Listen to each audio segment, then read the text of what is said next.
তো চলো চলো আজকে তোমাদের সাথে শেয়ার করব একটা ডেইলি ওয়ার্কিং ডে লাইফ আর ছোট্ট মিনি ব্লগের মাধ্যমে তোমাদের আমার পুরো লাইফটাকে তুলে ধরবো। তো চলো পুরোটাই দেখতে থাকো। আজকে একটা সামারও ভ্যাকেশন ছিল, তো আমরা ব্রাঞ্চ থেকে যাব সেই সামারওয়ে। আর বসিরহাটে কিন্তু এখন চলছে 40 ডিগ্রি মতো তাপমাত্রা।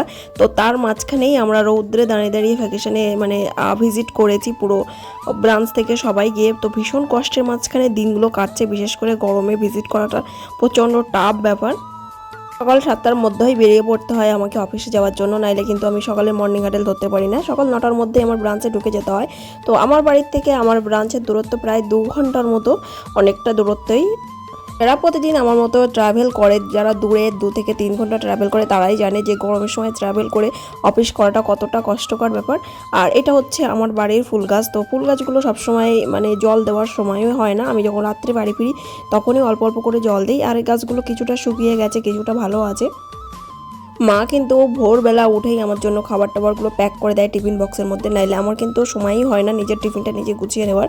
এত তাড়াতাড়ি করে বেরোতে হয়, কারণ সারাদিন আমি যখন অফিস করে বাড়ি ফিরি তখন প্রচণ্ড ক্লান্ত থাকি।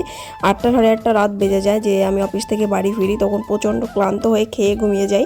আবার সকাল থেকে উঠে আমার ছুটি লেগে যায় সে ব্রাঞ্চে যাওয়ার জন্য। তো যাই হোক, এই ছোট্ট একটা ব্লগ তোমাদের সাথে শেয়ার করলাম। ভালো লাগলে অবশ্যই একটা লাইক করে দিও।